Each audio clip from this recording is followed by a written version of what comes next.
Yuk jadi bagian dari dakwah kami. Dukung operasional dakwah dan sosial kami, raih pahala amal jariah yang terus mengalir sampai hari kiamat. Baik, bismillah. Assalamualaikum warahmatullahi wabarakatuh. Alhamdulillah.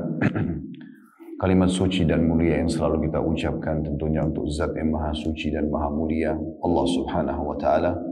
Sebagai seorang Muslim, kita selalu berpegang pada susunan kata-kata mulia, La ilaha illallah, yang berarti La ma'buda bihaqqin illallah. Tidak ada Tuhan, pencipta, penguasa, pemilik seluruh alam semesta ini termasuk diri kita sendiri, kecuali Allah. Dan Allah Subhanahu wa Ta'ala memerintahkan kita untuk beribadah dan tunduk kepadanya, serta juga mensyukuri nikmat-nikmatnya. Dan nikmat terlalu banyak. Kalau kita ingin menghitung nikmat Allah Subhanahu wa Ta'ala dari pertama kita lahir sampai pagi hari ini kita dipertemukan oleh Allah Subhanahu wa Ta'ala di 12 Oktober tahun 2025 di hari Ahad. Tentu ini semua dengan izin Allah Subhanahu wa Ta'ala. Kita sudah menikmati dari makanan, minuman, pakaian, oksigen, air, dan apapun yang membuat roda kehidupan bisa berjalan. Dan itu akan terus kita nikmati sampai salah seorang di antara kita dijemput oleh ajalnya atau meninggal dunia. Dan nikmat terbesar Bapak Ibu sekalian, dan nikmat Islam dan iman. Karena dengan Islam dan iman kita jadi mengenal siapa pencipta alam semesta ini, sehingga kita tidak butuh untuk mencari Tuhan-Tuhan lain. Sebagaimana kita tahu banyak manusia menyembah pohon, menyembah patung, menyembah dewa-dewa. Sementara kita sudah terarahkan kepada satu pencipta saja, La ilaha illallah. Tidak ada Tuhan, pencipta dan pemilik kecuali Allah. Dan kita tahu juga tujuan kita ada di muka bumi ini untuk apa. Dan apa saja yang boleh kita kerjakan, apa yang tidak boleh kita kerjakan, apa yang bisa kita nikmati, dan apa yang tidak boleh kita nikmati. Dari makanan, pakaian, minuman, pendapatan, pergaulan, dan seterusnya. Dan Allah Subhanahu wa Ta'ala memerintahkan kita mempertahankan nikmat Islam dan iman ini sampai kita wafat. Dalam firman yang kekal, wala tamutunna illa wa antum muslimun. Jangan pernah kalian meninggal dunia kecuali dalam keadaan Islam. Dan dalam ayat yang lain Allah mengatakan, wa'bud rabbaka hatta ya'tiyakal yakin. Sembahlah Tuhanmu sampai datang kepadamu kematian. Saya yakin saya pun dengan tim datang jauh dari Indonesia, mengelilingi kurang lebih 8 negara di Eropa, dan Bapak Ibu pun termasuk Pak Dubes, ya, dan juga teman-teman sekalian mungkin meluangkan waktu untuk datang ke masjid ini, salah satu dari rumah-rumah Allah yang mulia, semua karena kita ingin mempertahankan dan memperdalam nikmat besar ini, yaitu Islam dan iman. Selanjutnya kita panjatkan salawat dan taslim, salam hormat kita kepada utusan Allah Nabi besar Muhammad sallallahu alaihi wa ala alihi wa sahbihi wasallam, sebagaimana Allah telah perintahkan kita untuk mengucapkan salam hormat tersebut. Mungkin yang pertama kami ingin menjalankan hadis Nabi sallallahu alaihi wasallam, man la yashkurul nas la yashkurullah. Siapa yang belum berterima kasih pada manusia maka belum berterima kasih pada Allah. Kami selalu ulangi ini di setiap negara yang kami adakan pengajian atau diadakan pengajian untuk mengucapkan ini, karena tentu ini bagian daripada agama kita. Saya mengucapkan jazakumullah khairan untuk semua teman-teman yang menjadi penyebab tur dakwah ini bisa berjalan, dari pengurusan visa, pembentukan tim, pengaturan jadwal, dan apapun itu. Saya sangat berterima kasih karena sambutan yang hangat dari orang-orang kita, dan sangat membanggakan bagi saya karena hampir semua negara minoritas yang kami mampir, bukan cuma di Eropa, termasuk di Amerika, termasuk di Australia. Sebelum kesini pun kami sempat ke Jepang, sebelumnya ada Korea, ada Hong Kong, dan beberapa negara lain. Itu rata-rata orang Indonesia aktif dalam berdakwah, walaupun sesuai dengan kemampuan. Ini satu hal yang membanggakan. Semoga Allah bisa buat istiqamah tentunya. Dan semoga Allah jadikan ini sebagai tambahan amal saleh kita semuanya, baik teman-teman yang terlibat sebagai panitia, Bapak Ibu yang sudah meluangkan waktu. Juga kami ucapkan kepada Pak Dubes tentunya, terima kasih atas kata sambutannya tadi. Kemudian juga Mbak Hasan dan Ibu Non yang sudah dari awal, Ibu Non saya tahu betul kiprahnya sangat banyak dalam membantu kami dalam urusan visa. Kemudian juga Bapak Ketua KPI, Bapak Raja juga, jazakumullah khairan semuanya. Dan mungkin Bapak Ibu, saya tidak bisa sebutkan satu persatu, semoga saja bisa dimaklumi. Hal yang kedua mungkin, saya duduk di sini, mohon izin di atas kursi, dan Bapak Ibu duduk di bawah bukan karena saya mau, karena ini sudah dipilihkan Dan insya Allah ini tidak mengurangi penghormatan kami kepada Bapak Ibu sekalian. Dan saya juga duduk di sini bukan karena saya lebih tahu atau lebih pintar, tetapi karena kami diundang dan kita semuanya menjalankan firman Allah Subhanahu wa taala, "Wa dzakir fa inna dzikra tanfa'ul mu'minin." Saling memberikan peringatan karena peringatan itu sangat bermanfaat bagi orang-orang beriman, juga untuk menjalankan sabda Nabi sallallahu alaihi wasallam, "Ad-dinun nasihat." Agama ini memang isinya semua nasihat. Saya sering ingatkan di negara-negara sebelumnya juga bagaimana para sahabat Nabi, mereka tidak pernah bertemu lalu berpisah walaupun sesaat. Habis sholat 5 waktu saja misalnya. Walaupun mereka hanya ketemu sholat, kemudian ngobrol sebentar lalu berpisah masing-masing ke rumah atau ke aktivitasnya. Kecuali mereka pasti saling mengucapkan ta'al nu'minu sa'ah. Ayo kita tambah iman kita sesaat. Walaupun mereka hanya saling menasihatin potongan ayat, sebuah hadis, sebuah kisah. Dan walaupun mereka hanya membacakan surah Al-Asr.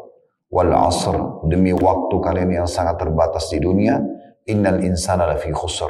Banyak sekali manusia yang menyesal nanti pada hari kiamat karena mereka menyia-nyiakan dia semasa hidup di dunia. Illa alladziina aamanu wa 'amilus shalihat, kecuali orang yang sibuk dengan iman dan amal-amal salehnya. Wa tawassaw bil haqq wa tawassaw bis sabr, saling mewasiatkan kebenaran ini dan saling juga mewasiatkan agar bersabar. Jadi ini sebabnya Bapak Ibu sekalian kita duduk di sini. Dan juga sebelum kita mulai saya ingatkan beberapa keutamaan majelis ilmu. Kita duduk begini Bapak Ibu sekalian adalah memang bagian daripada agama kita. Islam adalah agama ilmu, agama pengetahuan.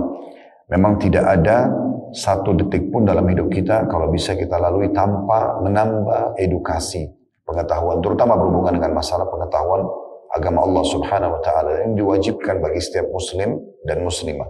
Sebagaimana sabda Nabi SAW, talabul ilmi faridatun ala kulli muslim. Menuntut ilmu agama adalah wajib bagi semua muslim laki-laki dan perempuan. Sementara menuntut ilmu umum, mungkin Bapak Ibu sudah tekuni, adalah hukumnya sunnah muakkadah. Sunnah yang ditekankan. Tapi belajar agama bukan sunnah lagi tapi sudah kewajiban.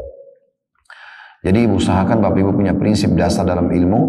Saya harus belajar. Saya akan luangkan waktu. Bukan kapan saya punya waktu. Bukan kapan saya mood. Bukan kapan saya mau. Tapi memang harus mau dan harus meluangkan waktu. Belajar sehingga bisa menambah iman kita. Bapak Ibu sekalian, materi kita pada kesempatan ini mungkin saya ringkaskan judulnya, yaitu takwa dan keutamaannya. Banyak sekali ayat-ayat Al-Quran yang bicara tentang masalah takwa. Kalau kita mau ringkaskan definisinya, dia adalah kepatuhan kepada Allah. Saya tadi sudah sempat singgung dalam pembukaan kita Bapak Ibu sekalian, kalau kita yakin dengan kalimat la ilaha illallah, di atas itulah kita hidup, dalam melalui kata-kata, susunan kata inilah kita juga menjalankan roda kehidupan kita. Tidak ada Tuhan yang berhak disembah kecuali Allah. Mata kita kalau melihat ke langit, apapun yang dijangkau oleh mata kita di sana, bintang-bintang, matahari, bulan, burung yang berterbangan, awan yang ada dan hujan juga yang turun, burung-burung yang berterbangan, semua ini yang terjangkau oleh mata kita dan tidak terjangkau oleh mata kita. Karena para ilmuwan sekarang mengatakan cukup banyak benda-benda di langit yang belum bisa dijangkau oleh mata manusia karena keterbatasan penglihatan manusia dan juga alat-alat canggih. Entah ke depannya nanti apa yang Allah akan perlihatkan. Begitu juga di bumi, apapun yang dijangkau oleh mata kita, seperti kita melihat manusia dengan berbagai macam bahasa, postur tubuh, warna kulit, paras wajah. Begitu juga dengan sistem yang unik sekali dari anatomi tubuh manusia, sistem makanan, ada juga sistem pencernaan yang luar biasa. Ya, sampai hari ini para ilmuwan masih terus menekuni tentang anatomi manusia dan mereka terkagum-kagum. Kemudian juga kita tahu hewan-hewan dari semut yang kecil sampai gajah yang besar dengan segala macam keajaiban yang ada dari warnanya, dari postur tubuhnya, dari sistem pencernaan, sistem pertahanannya. Begitu juga dengan tumbuh-tumbuhan, ada yang bisa kita nikmatin dari sayur-sayuran, buah-buahan, ada yang bisa kita nikmatin warnanya seperti sekarang di Eropa lagi musim semi misalnya. Kemudian juga dengan di kedalaman lautan, ya, cukup banyak yang kita bisa jangkau dengan mata kita dan yang tidak bisa dijangkau oleh mata pun di darat dan di lautan. Seperti Bapak Ibu bisa merasakan rasa suka, benci, ngantuk, marah, lapar, kenyang, semua bisa kita rasakan tapi tidak bisa nampak dengan mata. Ini sekaligus argumentasi yang paling kuat untuk kita sampaikan kepada para ateis. Kalau mereka meyakini tidak ada Tuhan karena tidak nampak dengan mata. Padahal terlalu banyak hal-hal yang bisa kita rasakan dalam keseharian kita. Bahkan dalam hitungan detik pun bisa kita rasakan tadi lapar, ngantuk, kenyang, suka, benci dan segala macam. Yang tidak nampak tapi kita bisa rasakan. Semua itu kembali kepada susunan kalimat La ilaha illallah. Tidak ada Tuhan yang berhak disembah kecuali Allah. Karena kalimat La ilaha illallah ini Allah adakan surga bagi orang-orang yang patuh. Allah juga siapkan neraka bagi para pembangkang. Karena kalimat La ilaha illallah keluar istilah orang muslim mukmin dan juga orang-orang kafir atau munafik. Karena kalimat La ilaha illallah diturunkan kitab-kitab dari langit, termasuk Al-Quran yang kita sering jadikan sebagai rujukan kita atau bahkan kita jadikan rujukan utama kita. Begitu juga kitab-kitab samawi yang lain. Ada Taurat kepada Nabi Musa, ada Zabur kepada Nabi Daud, ada Injil kepada Nabi Isa, dan sebelumnya ada kepada Nabi Ibrahim AS dikenal dengan Suhuf Nabi Ibrahim. Karena juga kalimat inilah Allah mengutus para Rasul, yang kita wajib tahu nama dan kisahnya 25 Nabi dan Rasul, namun Allah mengutus 124.000 Nabi, diantaranya 313 Rasul. Semua ini karena kalimat La ilaha illallah. Dan kita sebagai seorang muslim harus bangga dan senang. Karena kita begitu lahir, apalagi kalau lahir dalam keadaan Islam. Atau dapat hidayah pada saat sudah dewasa. Kita sudah tahu semuanya. Sudah tahu siapa Tuhan kita, bagaimana menyembahnya, dan apa saja yang dia inginkan, apa yang dia larang. Kita coba bayangkan teman-teman sekalian, orang-orang yang belum dapat petunjuk seperti ini. Contoh misalnya, bukankah banyak orang yang menyembah berhala? Mereka sembah patung. Akhirnya mereka yang memahat patung itu, mereka yang membentuk rupanya, mereka yang memberikan nama, mereka yang meletakkan di tempat yang mau disembah, dan juga mereka yang memperbaiki kalau rusak, lalu mereka panggil sebagai Tuhan. Cukup banyak kita bisa saksikan di muka bumi ini. Ada yang menyembah bintang-bintang, ada yang menyembah pohon, ada bahkan yang parah sekali, mereka menyembah hewan. Di India ada yang menyembah sapi. Anda bisa lihat di Google, sembahan atau sapi yang disembah, itu mereka menyembah sapi, hewan yang bisa dimakan.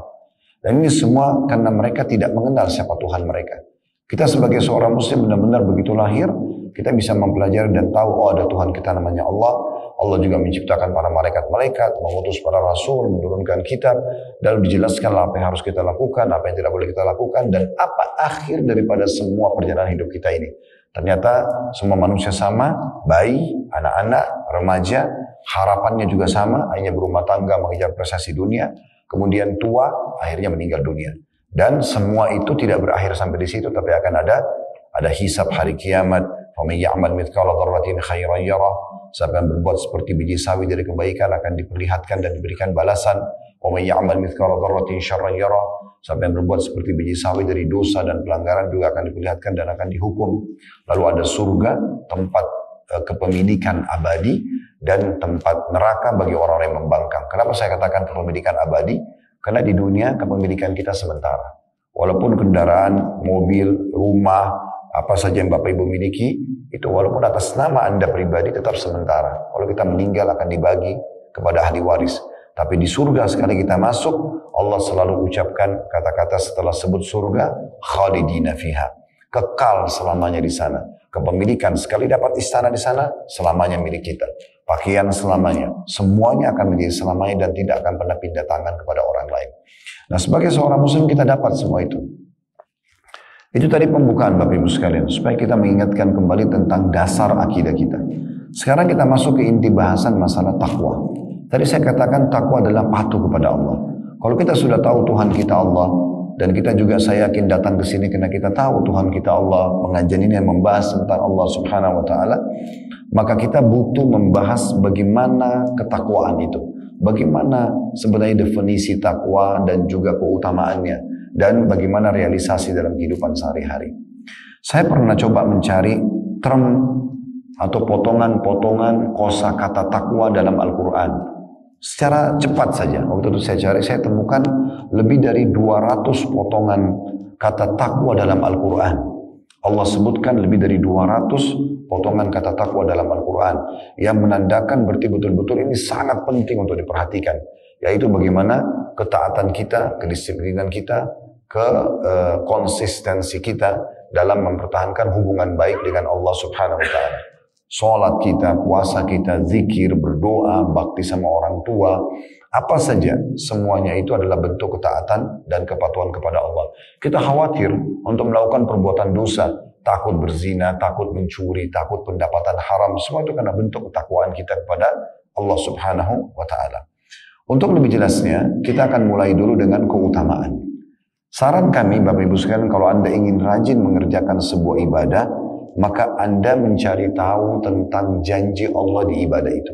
Sebagai contoh, kalau Bapak Ibu ingin rajin sholat tahajud atau sholat malam, bagaimana caranya supaya saya termotivasi mau mengerjakan? Berikut, next levelnya adalah kita ya istiqamah, konsisten menjaganya. Maka saran kami adalah bagaimana Bapak Ibu mencari tahu janji Allah di ibadah itu. Tidak ada satupun jenis ibadah itu, termasuk tahajud tadi misalnya kita kasih contoh, kecuali pasti ada sesuatu yang Bapak Ibu sudah dijanjikan. Dan janji Allah benar. Sebagaimana Allah katakan, Inna Allah la yukhliful mi'ad. Allah tidak akan pungkiri janjinya. Kita sekarang tinggal searching di Google keutamaan sholat malam. Segala macam bahasa akan keluar. Kalau dalam bahasa Indonesia, bahasa Inggris, bahasa mungkin Prancis, bahasa Jerman, semuanya akan keluar dan banyak artikel para ulama tulis. Anda mau visual dan audio, YouTube, Instagram, Facebook, TikTok sekarang cukup banyak potongan-potongan ceramah yang menyampaikan tentang keutamaannya. Dan pasti Anda dapatkan itu. Oh ternyata orang kalau sholat malam, Nabi SAW mengatakan Allah turun kalau tertinggal sepertiga malam ke langit bumi. Lalu menanyakan kepada para malaikat, ada nggak hamba-hambaku yang minta tolong, saya tolong. Ada yang punya hajat, saya penuhi. Ada nggak yang mau bertobat atau minta maaf, saya maafkan. Berarti kita tahu salah satu keutamaan sholat malam, saya diterima doanya. Dan puncak ibadah Bapak Ibu sekalian, puncak ibadah saya ulangi lagi, adalah kalau Anda mengejar janji itu. Contoh misalnya, boleh nggak Ustaz, saya sholat malam supaya doa saya diijabah. Nah memang itu tujuannya. Memang itu targetnya. Anda mau haji dan umroh, apalagi dari Eropa muda, kami sarankan dia mau haji umroh silahkan. Kesempatan di negara kita antrinya cukup panjang. Supaya Anda termotivasi mau mengerjakan, cari keutamaannya, baca keutamaannya. Ketik di Google tadi misalnya keutamaan haji dan umroh, misal contoh, seterusnya Anda akan dapatkan banyak sekali hadis tentang dan penyampaian dalam wahyu tentang masalah keutamaan. Dan pasti Anda akan dapatkan keutamaan tersebut. Nah seperti itulah, semua ibadah itu ada keutamaannya. Dan kita bisa misalnya gini, bisa nggak Ustaz saya haji supaya dosa saya dibersihkan? Nah memang itu targetnya. Karena kata Nabi SAW, dan siapa yang haji tidak rafath, mengucapkan kata-kata syahwat yang haram, dan tidak fusuk, berbuat kriminal, maka dia akan pulang dari haji seperti baru dilahirkan oleh ibunya. Nah seperti itulah. Semuanya jenis ibadah, tidak ada satupun, walaupun itu ibadahnya hukumnya secara fikih sunnah, kecuali punya keutamaan. Begitu juga dengan dosa-dosa. Tidak ada satu dosa pun kecuali ada ancamannya. Jadi kalau seseorang di antara kita masih berpikir berbuat satu pelanggaran agama, tinggal dia searching di Google misalnya ancaman zina, ancaman bohong, ancaman riba. Dia akan temukan banyak sekali ancaman-ancaman. Dan itu pasti akan menimpa orang-orang yang melakukan pelanggaran tersebut. Mirip dengan Anda kalau kerja di perusahaan, nah sini rata-rata teman-teman mungkin terikat dengan akad kerja, maka Anda kalau menjadi seorang staf, ya, berprestasi, Anda ikutin aturan-aturan SOP, Anda akan dapatkan gaji dan bonus yang dijanjikan. Nah seperti itu orang yang bertakwa. Dia lakukan ketaatan-ketaatan, Allah akan berikan kepada dia. Begitu juga dengan orang yang ugal-ugalan. Dia tidak ikutin SOP, maka pastikan dia akan kena hukuman atau ancaman. Mungkin biasa di Indonesia kita silakan dengan SP1, SP2, surat peringatan 1, 2, lama-lama di PHK. Nah seperti itulah. Itu contoh di pekerjaan kita, tapi ini terjadi pada hubungan kita kepada Allah Subhanahu wa Ta'ala. Nah dari keutamaan-keutamaan takwa ini saya akan sebutkan mungkin beberapa ayat saja. Untuk mudahnya, kalau Bapak Ibu bisa buka aplikasi Al-Quran di handphonenya, Anda bisa lihat surah At-Talaq, surah nomor 65 dalam Al-Quran. Di situ ada 4 ayat berurut. Ayat nomor 2, ayat nomor 3, ayat nomor 4, dan ayat nomor 5. Ini 4 ayat semuanya menyebutkan keutamaan takwa. Tentu tadi saya sempat singgung, ada 200 kurang lebih ya, term kata-kata takwa itu, takwa, muttaqin, muttaqun, ya, itu ada sekitar 226 atau 200 lebih. Kalau kita lihat misalnya di ayat 2 surah At-Talaq, surah nomor 65 ini, di akhir ayat Allah mengatakan, wa may yattaqillaha yaj'al lahu makhraja. Terjemahannya jelas sekali, barang siapa yang bertakwa sama Allah, patuh Apa yang Allah perintahkan dikerjakan, apa yang Allah larang dijauhi. Dan dia fokus selalu di situ. Apapun yang dia mau lakukan, tanya, Allah boleh enggak? Allah izinkan kita kerjakan, Allah larang kita tinggalkan. Nah seperti itu, maka Allah akan mengadakan atau memberikan kepadanya jalan keluar. Untuk lebih jelasnya begini, kalau teman-teman masuk di hotel, di Madinah sama Mekah misalnya kalau lagi umrah atau haji, tangga darurat itu untuk menyelamatkan diri kalau urgen, tertulis bahasa Inggris kan exit, bahasa Arabnya makhraj. Allah tulis makhraj, ini kata-kata yang digunakan di sini. Apa itu maksudnya? Dalam keadaan darurat, Anda butuh menyelamatkan diri, Anda bisa gunakan.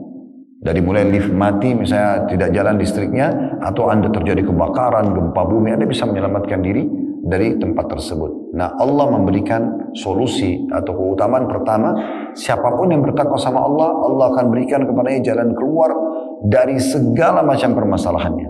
Bahkan yang uniknya, kalau Anda coba lebih hati-hati, lebih detail lagi. Pokoknya begitu buka mata pagi hari sampai tutup mata lagi malam hari, selalu berada di atas ketakwaan. Apalagi nih, dari ketaatan kepada ketaatan yang seterusnya. Dari sholat, sesudahnya maksudnya. Dari sholat ke sholat sesudahnya. Dari zikir ke zikir sesudahnya. Dari doa ke doa sesudahnya. Dari sedekah sesudahnya. Begitu seterusnya. Dan Anda selalu hindari. Oh ini nggak boleh, haram, saya nggak mau. Makanan, pendapatan, pergaulan, segala saya nggak mau. Dijaga misalnya. Maka betul-betul kita akan menemukan makhraj ini, jalan keluar sampai kepada hal-hal yang kecil. Sampai hal yang kecil, ya. Luar biasa gitu Allah berikan tolong. Kadang-kadang kita baru berpikir mau ingin makan sesuatu, Allah sudah datangkan ada orang yang memberikan. Mungkin Bapak pernah alamin itu. Misalnya kita lagi urgent sekali butuh bantuan, tiba-tiba Allah datangkan orang-orang yang membantunya. Bahkan kita sakit pun Allah datangkan orang yang membantu. Sampai kepada hal-hal yang kecil pun Allah Subhanahu wa taala berikan pertolongan. Itu kalau yang kecil dikasih, apalagi yang besar gitu ya. Kemudian di ayat 3-nya, sesudahnya Allah mengatakan wa yarzuqhu min haitsu la yahtasib. Dan Allah pasti akan memberikan rezeki dari tempat tidak disangka-sangka. Jadi bukan hanya diberikan solusinya, tapi akan diberikan rezeki. Kita tahu rezeki itu bukan hanya duit Bapak Ibu sekalian ya, tapi rezeki semua yang membuat roda kehidupan bisa berjalan. Allah akan penuhi semua. Kemudian di ayat 4-nya bisa dilihat di akhir ayatnya, wa may yattaqillaha yaj'al min amrihi yusra. Siapa yang bertakwa kepada Allah, Allah akan jadikan perkaranya, urusannya mudah. Nah, di sini ada korelasi antara ayat 2 sama ayat 4. Kalau ayat 2 tadi Allah akan berikan makhraj, jalan keluar, tapi belum dijelasin jalan keluarnya ini mudah atau tidak. Misalnya orang sakit harus operasi dulu baru sembuh. Nah, itu ada jalan keluar juga, tapi melalui operasi misalnya. Mau mulai usaha, tapi mungkin orang utang dulu, contohnya. Tapi di ayat 4-nya, Allah memastikan, وَمَنْ يَتَّقِ اللَّهَ يَجْعَلْ مِنْ أَمْرِهِ يُسْرًا. Siapa yang bertakwa sama Allah, Allah akan mudahkan makhrajnya tadi. Urusannya akan dimudahkan. Jadi bisa saja tanpa operasi sembuh. Bisa saja tanpa utang bisa usaha.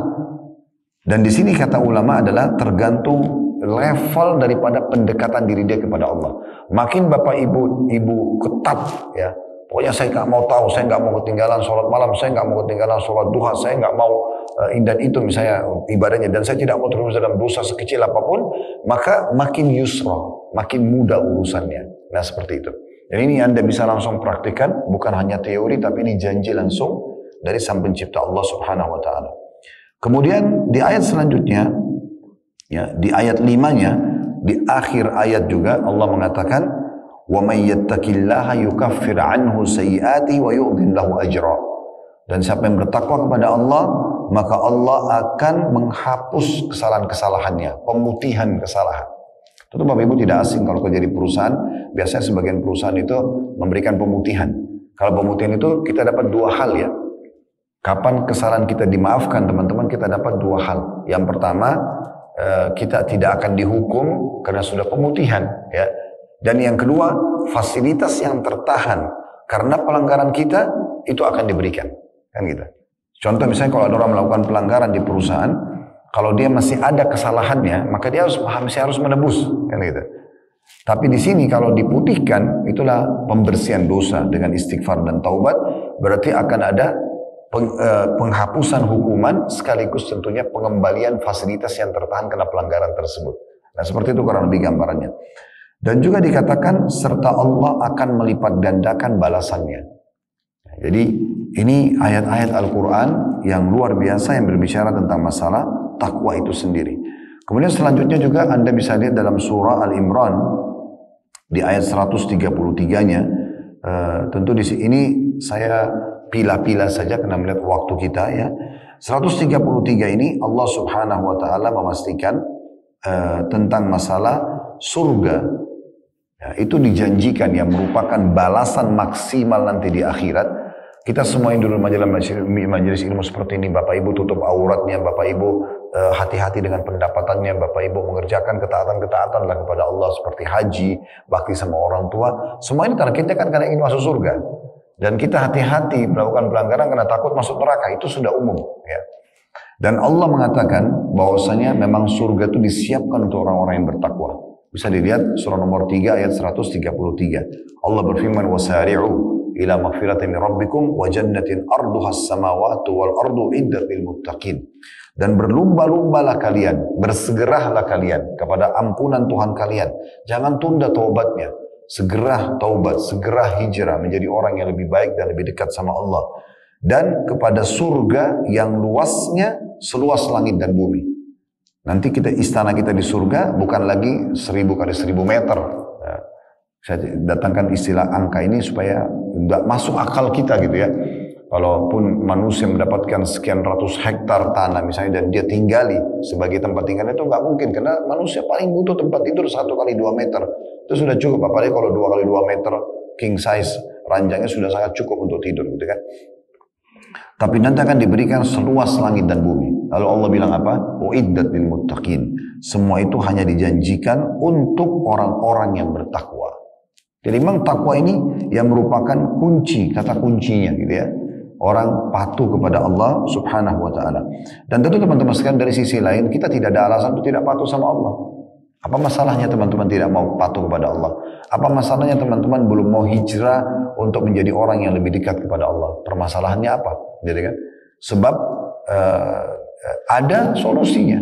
Contoh misalnya, di saat Allah Subhanahu wa taala menciptakan kita Bapak Ibu sekalian dan kita ini butuh protein hewani untuk kebutuhan konsumsi otot kita, gitu kan? Kalau Allah Subhanahu wa taala mengharamkan dan melarang semua jenis hewan, wajar kita melanggar. Masalahnya pada saat Allah haramkan babi misalnya, tidak boleh makan babi. Lalu Allah ciptakan babi tersebut supaya nanti manusia tidak ada lagi alasan hari kiamat mengatakan, ya Allah, engkau ciptakan babi, engkau haramkan, tapi saya tidak tahu wujudnya seperti apa. Saya tidak tahu suaranya seperti apa. Allah ciptakan, nih babi, jangan disentuh, hukumnya haram, selesai gitu kan. Tapi karena tubuh kita butuh protein hewani, Allah haramkan ini tapi Allah ganti. Dan gantinya jauh lebih banyak. Sapi, kambing, ayam, kelinci, semua hewan air. Sumber protein banyak. Jangan ini sebagai ujian. Kan itu. Begitu juga pada saat Allah haramkan khamr. Gak boleh minum minuman keras yang beralkohol. Ya. Maka Allah ganti. Ada air putih, ada susu, ada sirup, ada madu. Ada banyak. Ya. Jadi bukan berarti kita haus, ya kemudian semua minuman Allah haramkan. Tidak, jenis tertentu saja sebagai ujian. Di saat Allah membebankan kita untuk populasi manusia, laki-laki dibebankan sperma, perempuan dibebankan sel telur, nanti akan ketemu lalu jadilah manusia yang berkembang, sperma akan berkembang dalam kantong yang dari sel telur tersebut, kemudian menjadilah manusia seperti kita. Kita kan memang bertugasnya ini untuk populasi. Allah SWT mengatakan, yadra'ukum fi. Allah menciptakan kita serta untuk berkembang biak memang. Nabi Adam AS diciptakan dan dipertemukan dengan istrinya Hawa dari tulang rusuk yang diciptakan itu untuk berkembang biakan. Nah seperti itulah. Jadi Allah memberikan kita memang hawa nafsu. Allah memberikan memang kita suka melihat, suka mencium, memegang dan meletakkan kemaluan di kemaluan. Memang itu sudah fitrahnya. Tetapi cara yang salah zina, cara yang benar nikah. Allah berikan solusinya. Andai saja kita ada syahwat, kemudian tidak diberikan solusi yaitu dengan pernikahan, mungkin wajar orang melanggar. Tapi sudah ada solusinya, sudah dikasih. Dan nikah sama zina perbedaannya luar biasa. Orang kalau nikah, kita mungkin sudah berumah tangga tahu, awal selesai akad nikah, hanya wali wanita mengatakan saya nikahkan kamu sama anak perempuan saya Fulana binti Fulana dengan mas kawin ini misalnya. Ini hitungan setengah menit kata-kata ini. Mungkin 1 menit lah ya. Kemudian si laki-laki mengatakan, calon suami mengatakan, saya terima nikahnya fulana binti fulana dengan mas kawin tersebut. Walaupun dia tidak sebutkan terinci, dia cuma mengatakan mas kawin tersebut. Dalam bahasa Arab, bimahrim madhkur, maka sudah sah. Asal ada dua saksi, ada kalimat akadnya, ada maharnya, semua ada walinya wanita, ini sudah sah. Dari 1 menit ini membuat halal biologis sesudahnya. Silakan sepuasnya. Safar bersama, masuk hotel, sepuas-puasnya. Bahkan biologis halal, pahalanya besar. Karena pernah ada sahabat-sahabat yang miskin datang kepada Nabi Muhammad SAW dan berkata, ya Rasulullah, sahabat-sahabat kami yang kaya mengalahkan pahala kami. Karena mereka sholat, kami sholat, mereka puasa, kami puasa, mereka jihad, kami jihad. Tapi masalahnya mereka lebih, karena mereka punya harta, mereka sedekahkan. Kami nggak punya itu. Beritahukan kepada kami amalan yang bisa mengimbangi mereka. Apa kata Nabi SAW? Allah telah menjadikan untuk kalian sumber pahala banyak sekali. Termasuk di kemaluan kalian. Maka para sahabat mengatakan, ya miskin-miskin. Ya Rasulullah, apakah kami menggauli istri kami? Maksudnya mendapatkan kenikmatan dalam biologis. Tidak asing buat kita. Maka dia juga dapat pahala. Kata Nabi SAW, bagaimana kalau kalian letakkan pada yang haram, zina, dapat dosa nggak? Nah begitu juga kalau yang halal. Berarti ada solusinya. Kalau kita dibebankan syahwat, populasi manusia harus dikembangkan, tetapi tidak ada solusinya, itu berbeda. Dan orang kalau akad nikah, tidak ada yang tidak tahu tentunya, setelah akad nikah, malam pertama mereka akan biologis. Keluarganya tahu, semua orang tahu, tetapi dua mempelai tidak merasa terbebani, karena mereka tahu ini boleh. Ini sudah halal, tidak ada yang memungkirinya. Sehingga kualitas sperma yang merupakan bibit manusia dan sel telur yang merupakan kantong manusia nanti yang kalau bersatu, itu akan sangat bagus kualitasnya kena pernikahan. Dua-duanya senang. Dan kalau dalam ilmu medis pun kita tahu kalau orang melakukan biologis dengan jiwa yang senang, tenang, itu lebih maksimal. Kalau hamil pun dua-duanya senang, keluarganya senang, anak yang lahir jelas statusnya. Dikenal dengan anak halal. Tapi kalau zina Bapak Ibu sekalian, umumnya orang melakukan dengan ketakutan-ketakutan. Ke hotel ketakutan, janjian ketakutan, dan biologisnya terganggu. Bibit manusia sperma dan sel itu juga terganggu kualitasnya. Biologisnya mereka juga tidak maksimal. Kalau jalan ketahuan orang merasa malu. Kalau hamil di luar nikah, dua-duanya malu, keluarganya malu, anak yang lahir gak jelas statusnya. Bapak Ibu perlu garis bawahi, anak zina dalam buku-buku fikih kita atau para ulama kita tidak ada jalur nasab ke ayahnya. Tidak ada warisan di antara mereka. Kalau anak perempuan tidak boleh jadi walinya. Jadi sangat ketat sekali. Makanya Allah bilang, wala taqrabu zina, jangan dekati zina itu. Karena memang dilarang, jangan sampai populasi ini salah. Jadi intinya teman-teman sekalian, Allah memberikan kita jalan keluarnya. Dan selalu yang halal jauh lebih banyak daripada yang haram. Yang haram ini hanya ujian doang gitu. Ujian saja. Apakah kita patuh atau tidak? Mirip dengan di perusahaan. Teman-teman kerja di perusahaan, pasti pertama kita melamar kerja, HRD akan mengatakan apa? Anda kalau lakukan 1, 2, 3, 4, 5, Anda akan dapat ini. Fasilitas ditawarkan semua. Supaya kita menjadi staf yang berprestasi. Tujuannya itu. Tapi perusahaan juga akan mengatakan sebagai peringatan saja, kalau Anda melalaikan kewajiban, Anda akan kena SP1, SP2. Tapi perusahaan tidak berharap ini. Berharapannya adalah kita berprestasi. Nah seperti itu sebenarnya. Allah Subhanahu wa Ta'ala menciptakan yang haram hanya sebagai ujian saja. Jangan sampai melanggar, ada hukumannya loh. Dan hukuman bertahap, ada hukuman fisik, ada hukuman ketidaktenangan, dan ada ujungnya siksa kubur dan api neraka bagi orang yang terus membangkang. Nah ini gambaran tentang masalah lebih dalam lagi rincian masalah takwa itu Bapak Ibu sekalian. Kita coba dengarkan teman-teman sekalian bagaimana penjelasan takwa ini lebih jauh lagi di dalam hadis Nabi SAW dan juga perkataan statement para ulama, dan nanti kita akan tutup dengan beberapa kisah. Yang pertama adalah hadis Nabi SAW, dan ini dikatakan sanadnya hasan sahih atau bisa diterima hadisnya dari Abi Dzar dan Muadz bin Jabal radhiyallahu anhuma. Dua sahabat ini meriwayatkan secara bersamaan bahwasanya Rasulullah SAW bersabda, ittaqillah haitsuma kunt. Selalulah bertakwa sama Allah dimanapun kamu berada, dalam keadaan apapun, ya, di waktu dan situasi apapun. Selalu kata Nabi SAW, ingat Allah, ingat Allah. Allah bolehin lakukan, Allah larang tinggalkan, walaupun sampai harus mati, nggak peduli, gitu kan? Karena sudah ada ancaman bagi orang yang melanggar dan tentu keutamaan bagi orang yang taat. Lalu Allah mengatakan, lalu Nabi SAW mengatakan, wa atbi'is sayyi'atal hasanata tamhuha. Dan ganti perbuatan dosamu itu ya dengan perbuatan baik. Kalau kamu pernah melanggar, pernah berzina, pernah berbohong, berhentikan, kata Nabi SAW. Lalu ganti dengan perbuatan yang baik. Ganti dengan pernikahan, ganti dengan kejujuran, ganti. Sebab kalau kita mengganti keburukan kita dengan kebaikan, maka kebaikan itu bisa menghapus kesalahan yang lalu. Ya, makanya pernah ada orang datang kepada Hasan Basri rahimahullah. Kebetulan bapak itu umurnya sudah 60 tahun. Lalu dia datang, lalu Hasan Basri mengatakan, berapa umur anda? Dia bilang 60 tahun. Kata Hasan Basri, kalau begitu kamu sudah 60 tahun berjalan menuju Tuhanmu, dan sebentar lagi kamu akan sampai. Dan kamu akan meninggal, pasti kau akan ketemu dengan Allah, dan pasti juga akan ada pertanggungjawaban. Maka orang itu mengatakan, inna lillahi wa inna ilaihi raji'un. Dia ketakutan, lalu dia mengatakan, kami milik Allah, kami akan kembali kepada Allah. Ini namanya kalimat istirja dalam bahasa Arab. Mengembalikan kepada Allah. Ini Bapak Ibu sekalian bukan cuma diucapkan kalau ada kematian ya. Semua hal yang kita tidak suka, kita usahakan ucapkan inna lillahi wa inna ilaihi raji'un. Seperti sebagian salaf kalau lagi jalan kakinya kesentuh batu, keseleo, mereka bilang inna lillahi raji'un. Kembali kepada Allah subhanahu wa ta'ala ya. Karena kata Nabi SAW, siapa yang sedang diuji oleh Allah kemudian mengucapkan inna lillahi wa inna ilaihi raji'un, ditambah doa Allah ma'jurni fi musibati wa akhlufni khairan minha, ya Allah selamat, berikan aku pahala dari ujianku ini dan gantikan aku lebih baik, maka Allah akan gantikan yang lebih baik tentunya ya. Kita kembali ke kisah tadi. Bapak ini mengatakan inna lillahi wa inna ilaihi raji'un. Maka kata Hasan Basri, kau tahu makna kalimatmu itu? Orang itu terdiam. Kata Hasan Basri, orang yang mengakui Tuhannya Allah dan dia tahu ilaihi raji'un, akan kembali kepada Allah, berarti harus tahu dan yakin apa yang kamu lakukan dari kebaikan akan kau temukan balasannya sekecil apapun. Apa yang kau lakukan dari pelanggaran, maka kau juga akan kau temukan hukumannya. Maka orang itu pun mengatakan, kalau gitu apa solusinya? Lalu Hasan Basri memberikan solusi.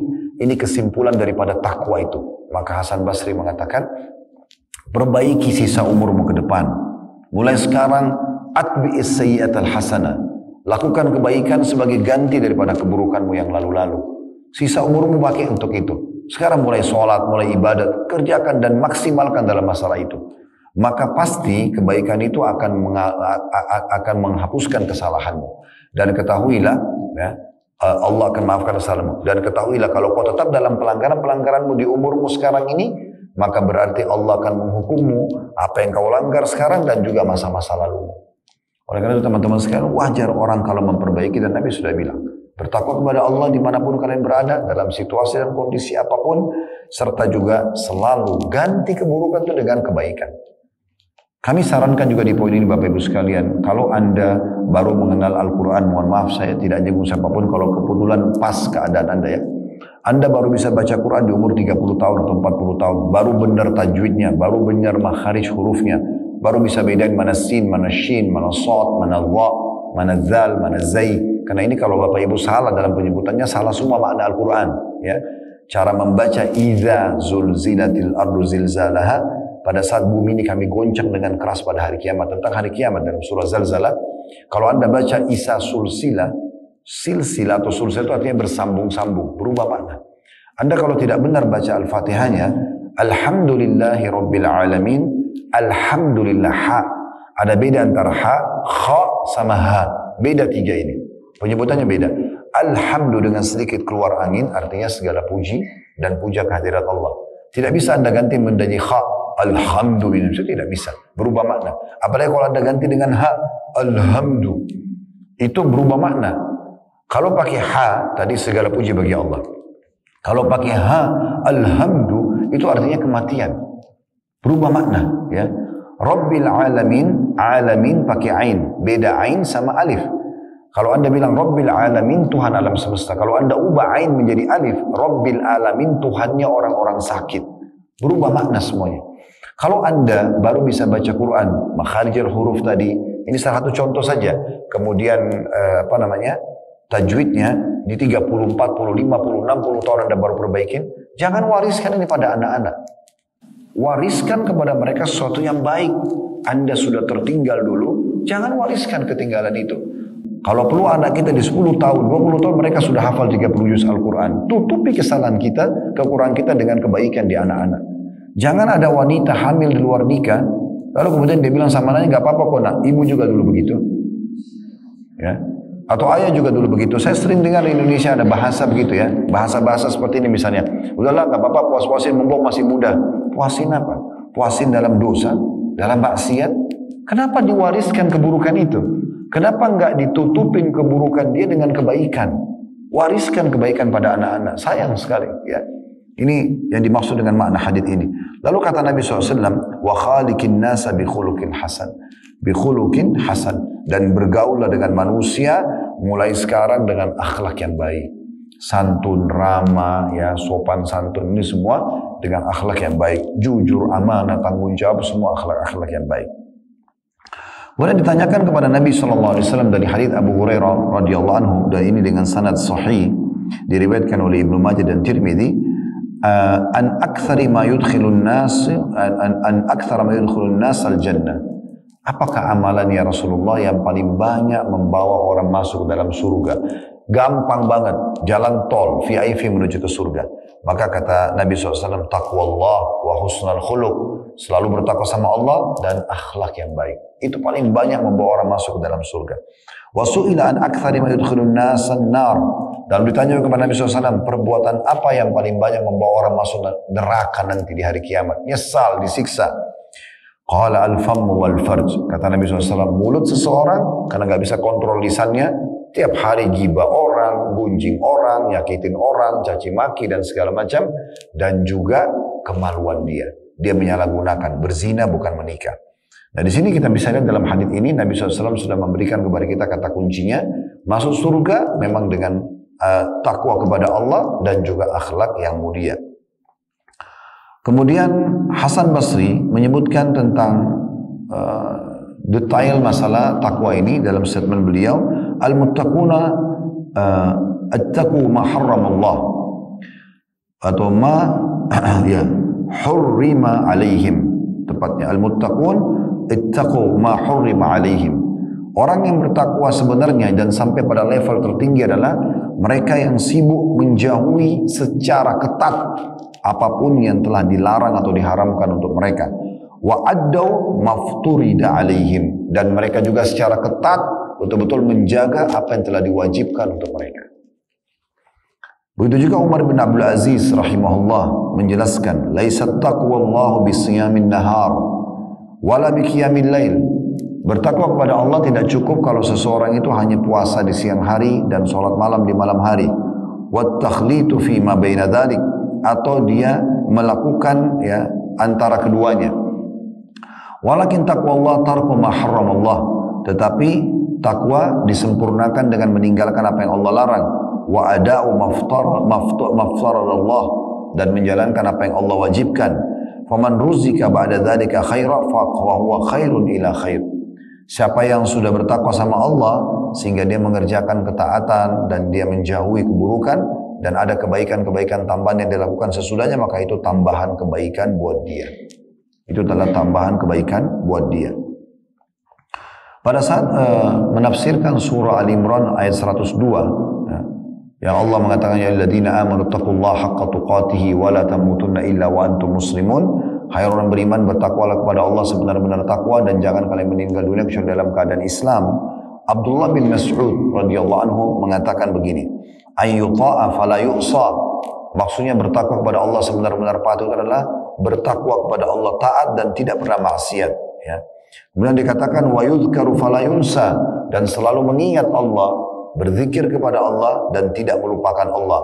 Wa ayyushkara fala yukfar, dan juga disyukuri, ya, fala yukaffar, maaf. Wa ayyushkara fala yukaffar, dan dia disyukuri nikmat-nikmatnya tanpa ya dikufuri. Dan sebagai penutup mungkin dalam di poin ini, habis ini saya coba angkat mungkin beberapa kisah sebagai penutupan bahasan kita, adalah perkataan yang menarik dari Talq bin Habib rahimahullah. Beliau mengatakan, at-taqwa an ta'mala bi ta'atillah. Kalau kamu mau didapat pemahaman takwa dan dapat gelar sebagai orang yang bertakwa adalah engkau akan menjalankan ketaatan kepada Allah. Tapi ditambah statement ini penting. Ala nurim minallah. Mengikuti cahaya dari Allah. Maksudnya Bapak Ibu, jangan ibadah asal-asalan. Ibadahnya harus punya rujukan wahyu, SOP-nya kalau di kantor ya. Ada ayat Al-Qur'annya, ada hadisnya. Harus ada seperti itu. Tidak boleh kita ngarang-ngarang ya. Makanya di masa Hasan Basri rahimahullah pernah orang habis sholat asar, kita tahu tidak ada sholat sunnah ba'diyah ya. Subuh dan asar tidak ada ba'diyahnya. Tapi ada orang di masjid kota Basra, waktu itu kota besar, masjid besar, masjid Jami', Imam Hasan Basri jadi imamnya, habis salam lagi zikir, ada orang di ujung saf tiba-tiba berdiri sholat sunnah. Begitu dia salam 2 rakaat, Hasan Basri mau nasihatin, mau didatangin, tiba-tiba berdiri sholat lagi 2 rakaat, sudah 4 rakaat. Baru salam, Hasan Basri baru mau tegur, dia berdiri lagi sholat 6 rakaat. Orang ini terus sholat sampai 8 rakaat. Begitu 8 rakaat, dia mau berdiri lagi untuk yang 10 rakaatnya. Hasan Basri pegang tangan, lalu tanya, sholat apa yang kamu lakukan?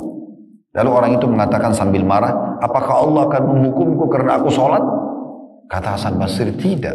Tapi Allah menghukummu karena kamu karang-karang sholat itu. Dari mana kamu sholat habis asar 8 rakaat itu, dari mana perintahnya? Gitu ya. Jadi teman-teman hati-hati sekali. Islam itu akan sangat mudah kalau Anda mengikuti SOP-nya. Ada standar operasionalnya. Cukup yang ada perintahnya. Yang ada perintahnya saja itu sudah banyak sekali. Ya. Kita contoh ya, sholat qobliyah subuh. Dari sumber sholat ada qobliyah subuh. Kita tahu sama-sama. Sholat subuh 2 rakaat, qobliyah subuh, subuhnya 2 rakaat. Ada zikir habis sholat. Habis itu kita istirahat sebentar, ada waktu duha. Kayak sekarang misalnya. Kita sholat 2 rakaat atau berapa rakaat Bapak Ibu mau kerjakan. Ulama mengatakan duha tidak ada batas rakaatnya. Bisa 2, bisa 4, bisa 8, bisa 10, bisa 12. Intinya sholat duha. Sebentar istirahat kayak kita sekarang, mungkin Anda bisa isi aktivitas dengan bekerja. Kalau ibu mungkin di rumah dengan aktivitas rumah. Kita lagi dengan majelis ilmu misalnya, ada waktu duhur. Ada qobliyah duhur 4 rakaat, ada duhur 4 rakaat, ada ba'diyah duhur 4 rakaat. Karena kata Nabi SAW, siapa yang jaga 4 rakaat sebelum dan sesudah duhur, Allah akan haramkan baginya api neraka. Kita istirahat sebentar, ada waktu asar, ada qobliyah asar 4 rakaat, ada asar 4 rakaat. Kata Nabi SAW, semoga Allah merahmati orang yang menjaga 4 rakaat sebelum asar. Ada zikir habis sholat. Kemudian istirahat sebentar, ada maghrib, ada qobliyah maghrib 2, ada maghrib 3, ada ba'diyah maghrib 2. Sebentar istirahat sudah isya. Qobliyah isya 2, isyanya 4 rakaat, ba'diyah isya 2 rakaat. Sebentar kita istirahat sudah ada sholat tahajud lagi. Ini baru bicara sholatnya. Belum kita bicara silaturahim keluarga, belum kita bicara jenguk orang sakit. Bapak Ibu sekalian, tolong fokus kepada yang ada perintahnya saja. Jangan usah karang-karang ibadah. Ini kadang-kadang kalau kita ingatkan, oh ini garis keras. Ya, padahal sebenarnya bukan garis keras. Ini sedang mengembalikan Anda kepada standar operasional agama. Gitu kan? Jadi harus ala nurim minallah. Ibadah itu harus sesuai dengan cahaya dari Allah. Ikutin peraturan-peraturannya, baru benar. Ya. Serajin apapun Anda ibadah, kalau tidak ikutin peraturan tidak akan pernah diterima. Sholat sebelum masuk waktu nggak akan diterima, walaupun menganggap dirinya khusyuk, walaupun baca surah Al-Baqarah 1 rakaat, kan gitu. Jadi harus kita pahami baik-baik. Lalu dikatakan tarju thawab Allah. Plus lagi kata beliau, harus Anda mengharapkan balasan dari Allah. Jadi kita sholat itu memang kita berharap mengejar keutamaannya. Memang kita haji mengejar keutamaannya, puasa mengejar keutamaannya, sedekah mengejar keutamaannya. Memang untuk itu. Jangan kosong aja. Makanya baca, oh ternyata saya dapat ini ya. Supaya kita kejar itunya. Sebagaimana kita juga tinggalkan dosa karena takut dengan ancamannya. Nah seperti itu. Lalu dikatakan, wa antatruka ma'siyatallahi ala nurin minallah. Dan engkau meninggalkan dosa sesuai dengan cahaya dari Allah. Kamu tahu itu memang pelanggaran agama. Takhafu iqab Allah, karena kamu takut akan siksa dari Allah. Nah, ini poin luar biasa ini, ya. Bagaimana menyimpulkan kepada kita tentang masalah takwa.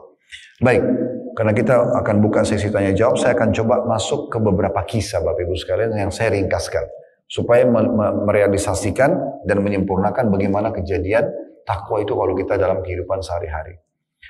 Kalau orang bertakwa sama Allah teman-teman sekalian, dia akan sangat hati-hati sekali. Dan dia tidak akan mau sembarangan. Ada sebuah kisah, sering saya angkat kisah ini di dalam bahasan takwa. Saya berikan judul kisah terong. Kisah ini diangkat oleh para ulama terjadi di Masjid At-Taubah di Damaskus. Ini terjadi di masa klasik dulu ya. Dan sampai hari ini di Damaskus masih ada masjid itu. Ya. Di masa itu ada seorang imam masjid, sekaligus dia ulamanya muslimin ada di sana.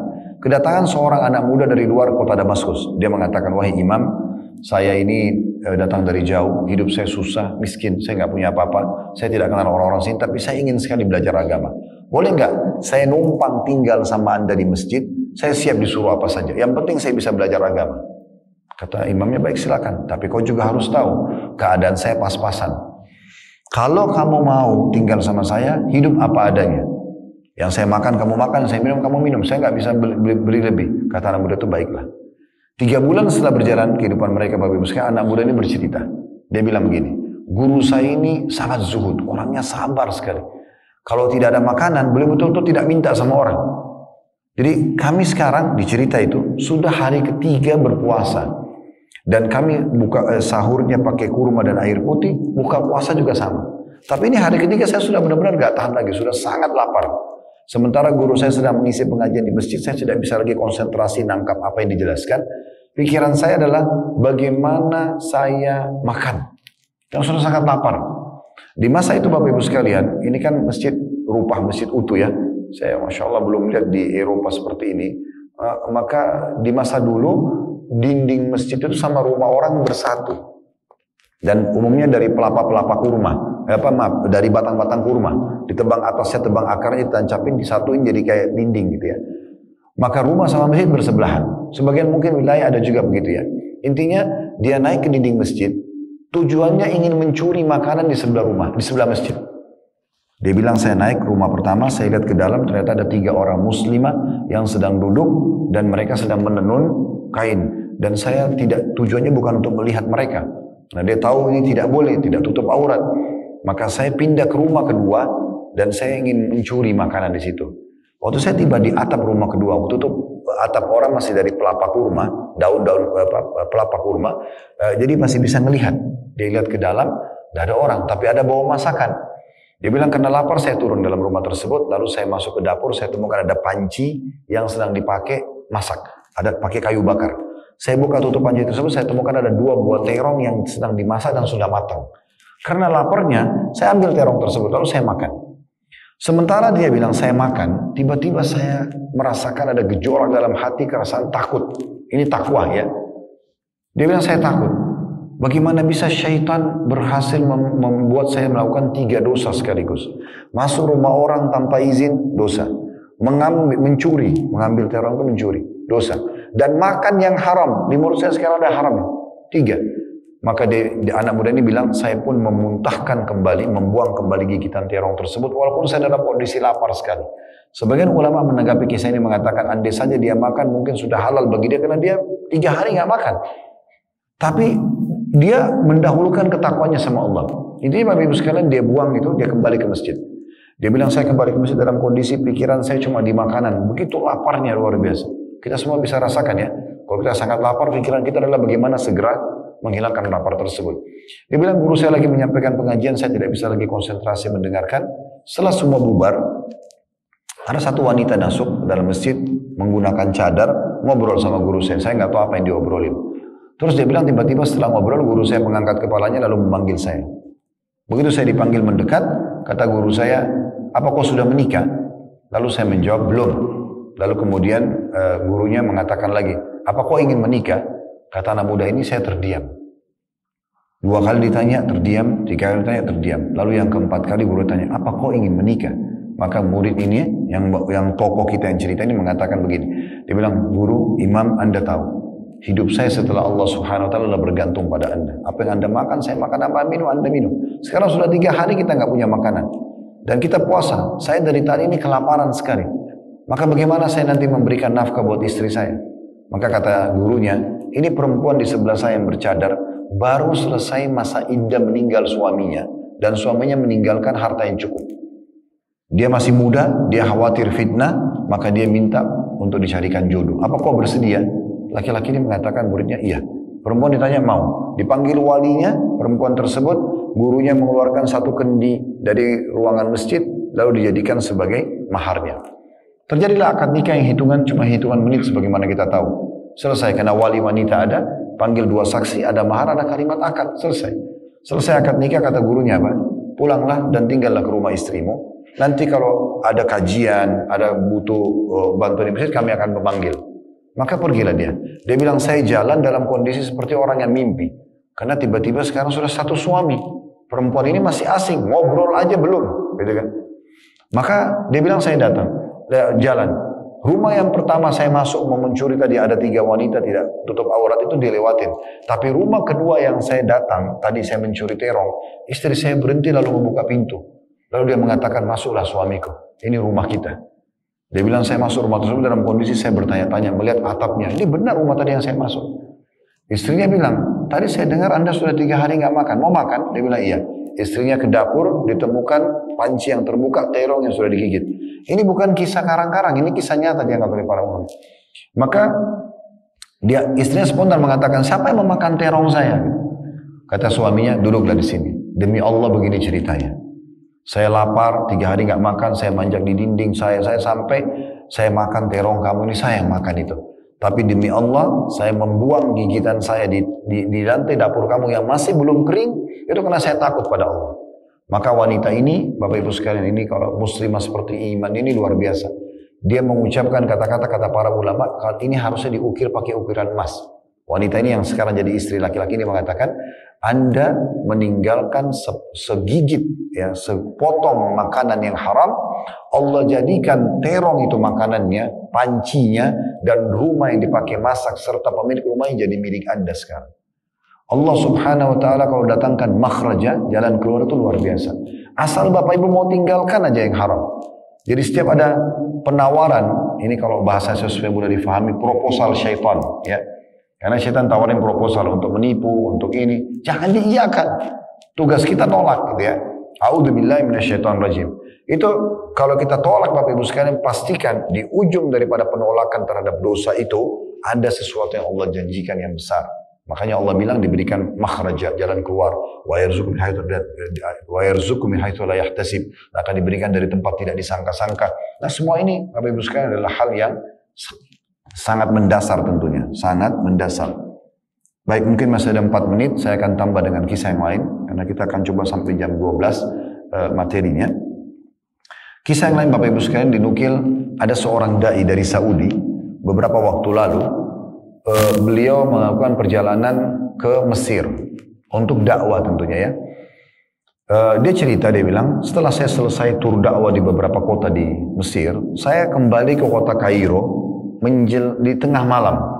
Besok pagi, habis subuh saya akan ke bandara. Dan dia bilang, saya merasa tempat yang paling nyaman adalah saya ke masjid yang tadinya saya sempat isi pengajian sebelum ke kota-kota lain di kota Kairo. Dia telepon marbot masjid, dia bilang saya mau datang, mau nginap di masjid, habis subuh saya akan jalan ke bandara. Disambutlah. Ini kan cerita, dia bilang saya masuk ke masjid, lampu masjid menyala, masjid pintu terbuka, saya pikir saya akan disambut oleh pengurus masjid, tapi di masjid tidak ada orang-orang. Kecuali 1 orang ada di mihrab, sedang berdoa. Saya pun masuk masjid lalu saya mendekat ke orang tersebut. Orang itu ternyata lagi nangis-nangis. Ya. Dia nangis-nangis. Di antara doanya orang yang sedang nangis itu, ya Allah, sungguhnya Engkau tahu istriku akan operasi dan dia membutuhkan sekali dana. Ya, dan saya membutuhkan, saya tidak punya uang. Tolonglah ya Allah. Karena istri ini rupanya orang ini kalau tidak dioperasi bisa meninggal. Kalau tidak salah waktu itu butuh uang sekitar, seingat saya, 10.000 jenih, 10.000 pon Mesir ya. Maka dia pun akhirnya berdoa lalu setelah selesai dia berhenti sejenak, orang yang ini datang lalu mengatakan, ada apa saudaraku? Dia bilang ceritanya begini, saya mulai nangis-nangis. Istri saya harus dioperasi, besok harus dibayar, saya nggak ada uang, saya juga sudah coba minta bantuan sana sini, belum dapat. Terus saya tidak tahu apa-apa, lalu saya berdoa sama Allah. Kata si dai ini, yang kamu lakukan sudah paling tepat, lanjutkan doamu. Yakinlah dengan janji Allah, pasti Allah akan berikan jalan keluar. Karena kamu ini bertakwa sama Allah. Udah, kata si dai ini, saya pun habis sholat tahajud, menjelang subuh saya coba istirahat sejenak. Azan subuh saya dibangunkan oleh marbot masjid. Syekh, silakan bangun. Ya. Lalu saya bangun, saya wudhu, lalu saya masuk, saya sholat qabliyah subuh. Begitu iqamah saya suruh jadi imam. Saya sempat bilang sama marbot masjid, sudahlah, saya nggak usah jadi imam karena saya musafir, suara saya juga agak serak. Tapi mereka maksa, sudahlah jadi imam aja. Dia bilang saya jadi imam. Selepas salam, tiba-tiba ada orang di saf pertama datang lalu mengatakan, Syekh, selamat datang di Mesir gitu. Lalu kemudian dipeluk saya. Dia bilang, saya termasuk penggemar Anda di YouTube. Karena Syekh ini kebetulan punya channel juga. Penggemar Anda di YouTube gitu. Syekh, setelah ngobrol macam-macam, saya dengarin ceramah Anda, judulnya ini, judulnya itu gitu. Terus dia mengatakan, Syekh, saya ini mau minta tolong satu hal. Kata Syekhnya, ya apa? Saya ini punya kemampuan. Saya tinggal di apartemen di sebelah masjid. Tadi saya mau sholat di tempat lain, tapi begitu saya dengar suara Anda di mikrofon masjid, saya tahu ini suara Anda, saya datang sholat di sini. Saya ini punya uang zakat yang saya ingin alokasikan, dia bilang. Istri saya selalu ingatkan, sudah keluarin, jangan ditahan di rumah. Tapi hati saya ini pengen sekali kasih satu orang muslim yang butuh, semuanya utuh. Dan jumlahnya 10.000 jenih. Jumlahnya seperti yang disebutin sama orang yang ngerengek tadi malam itu. Syekhnya langsung nangis, lalu dia mengatakan, sebentar, cari mana orang yang tadi malam itu. Ternyata di ujung saf. Dipanggil, sini kamu, datang dia. Syekhnya bilang, apa yang kau minta semalam? Dia bilang, Syekh, saya minta sama Allah diberikan uang operasi sekitar 10.000 jenih untuk biaya operasi istri saya. Begitu mendengar 10.000 jenih, yang punya uang pun ini menangis, katanya dalam kisah itu. Kemudian mengatakan, Alhamdulillah yang telah mengutus seseorang yang bisa mengambil zakat saya. Lalu kata Syekhnya, orang ini akan mengeluarkan zakatnya senilai uang yang kau butuhkan buat istrimu, ambillah. Maka diambil, teman-teman sekalian. Ini kisah seperti ini, ada ribuan jumlahnya. Kalau kita mau ceritakan sampai besok pagi nggak selesai. Tetapi yang kita ingin titik beratkan intisarinya Bapak Ibu sekalian, orang kalau ketakwa sama Allah tuh nggak mungkin salah tadi ayat yang kita bacakan. Allah akan berikan jalan keluar, Allah berikan rezeki dari tempat tidak disangka-sangka. Dan memang ujian itu akan datang, artinya akan ada ujian tentang keimanan kita. Ada peluang untuk melalaikan ibadah, ada peluang untuk mengerjakan dosa. Maka pada saat lagi malas ibadah, paksa untuk beribadah tersebut. Baca kembali keutamanya supaya kita kerjakan. Kemudian kalau ada peluang untuk bisikan syaitan tadi, proposal syaitan untuk buat dosa, tepis. Baca a'udzubillahi minasyaitonirrajim, gitu ya.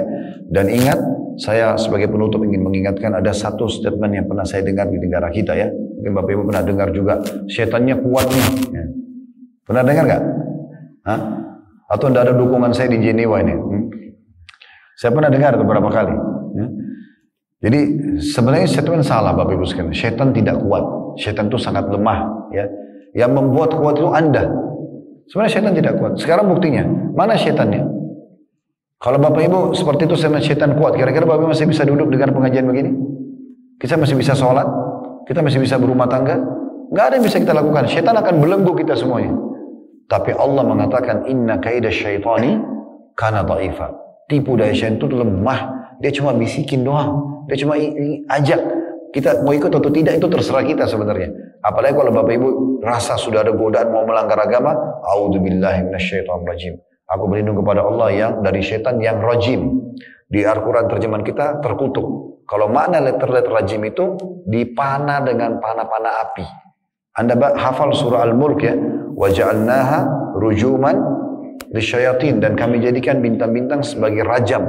Pemanah, panah api untuk membakar syaitan. Jadi kalau ada godaan untuk melanggar agama, a'udzubillahi minasyaitonirrajim. Malas ibadah juga begitu sama. Maka kita akan terlindungi dari syaitan. Tidak ada istilah syaitan itu bisa mengganggu kita. Dan dalam surah Ibrahim, iblis nanti di hari kiamat bagi ibu sekalian pada saat masuk neraka bersama dengan orang-orang yang mengikutinya, Allah kata Nabi SAW akan mengeluarkan tiang iblis dikasih, lalu iblis berkhutbah untuk ahli neraka. Dalam surah Ibrahim disebutkan itu. Dia mengatakan sungguhnya saya dulu menjanjikan kalian ya, dan Allah juga menjanjikan kalian, tapi saya menipu kalian ya.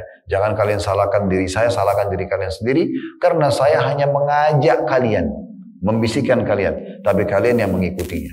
Iblis pun berlepas diri nanti pada hari kiamat Bapak Ibu sekalian. Oleh karena itu selalu berada di jalan yang benar. Toh juga orang yang bertakwa itu hidupnya harus selalu tenang. Orang yang selalu berada di pendapatan halal, tidak punya masalah sama orang, ibadahnya bagus, pasti hidupnya tenang. Otomatis itu. Orang kalau berbuat dosa, pernah manipulasi data misalnya, kemudian didengar angka itu, sudah cukup buat jadi ketakutan. Lalu untuk apa kita masukkan diri kita kepada ranah di mana kita tidak nyaman? Allahu a'lam.